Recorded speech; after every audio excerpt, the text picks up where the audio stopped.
Sanju Samson, the king of Rajasthan Royals. As he walked into bat, you could just hear the roar in the crowd. സമീപകാല Indian cricket കണ്ട ഏറ്റവും നിർഭാഗ്യവാനായ കളിക്കാരൻ ആരെന്ന് ചോദിച്ചാൽ അതിന് ഒരേ ഒരു ഉത്തരമേ ഉള്ളൂ: സഞ്ജു വി സാംസൺ.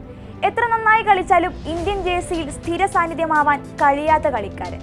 നിരീക്ഷകരും ഇതിഹാസങ്ങളും ആരാധകരും മുറവിളി കൂട്ടിയാൽ എച്ചിൽ പോലെ മാത്രം അവസരങ്ങൾ കിട്ടും. അയാളെപ്പോഴും പ്രിവിലേജുകളില്ലാത്ത വെറും മലയാളിയാണ്.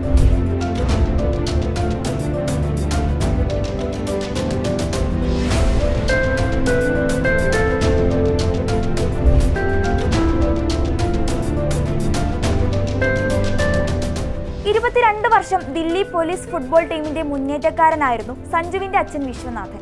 എന്നാൽ അച്ഛന് വിപരീതമായി സഞ്ജു ക്രിക്കറ്റ് ബാറ്റ് പിടിച്ചു. വർഷങ്ങൾക്ക് മുൻപ് ദില്ലിയിൽ തുടങ്ങിയ ക്രിക്കറ്റ് പ്രേമം 2024 ജൂണിൽ എത്തി നിൽക്കുന്നു.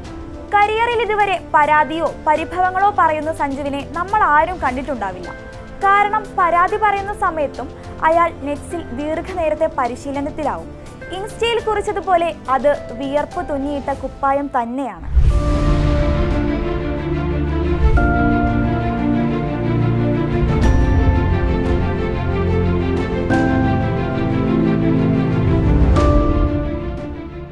IPL സീസൺ ആരംഭിച്ചതിന് ശേഷം മിന്നു ഫോമിലാണ് സഞ്ജു ബാറ്റ് വീശിയത്. കിരീടത്തിലെത്തിക്കാൻ സാധിച്ചില്ലെങ്കിലും വമ്പന്മാരെ വെല്ലുന്ന പ്രകടനമായിരുന്നു സീസണിലുടനീളം സഞ്ജു നടത്തിയത്. വിമർശകരുടെ വായടപ്പിക്കുന്ന പ്രകടനത്തോടെ ലോകകപ്പ് ടീമിൽ നിന്ന് സഞ്ജുവിനെ പുറത്തിരുത്താൻ സെലക്ടർമാർക്ക് സാധിക്കാതെ വന്നു.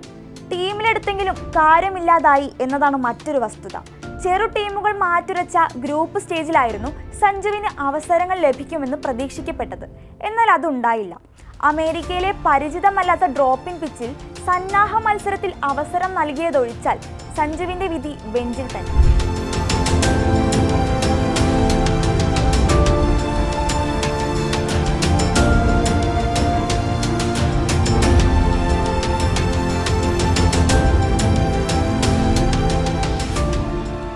ഇനി ലോകകപ്പിൽ ബാക്കിയുള്ളത് സൂപ്പർ 8-ലെ നിർണായക മത്സരങ്ങളാണ്. സൂര്യകുമാർ യാദവിന്റെ പരിക്കുകളുമായി ബന്ധപ്പെട്ട റിപ്പോർട്ടുകൾ ശരിയാണെങ്കിൽ മധ്യനിരയിലേക്ക് സഞ്ജുവിനെ പരിഗണിക്കാനുള്ള വിദൂര സാധ്യത നിലനിൽക്കുന്നുണ്ട്. എന്നാൽ ഇക്കാര്യത്തിലും സ്ഥിരീകരണമില്ല.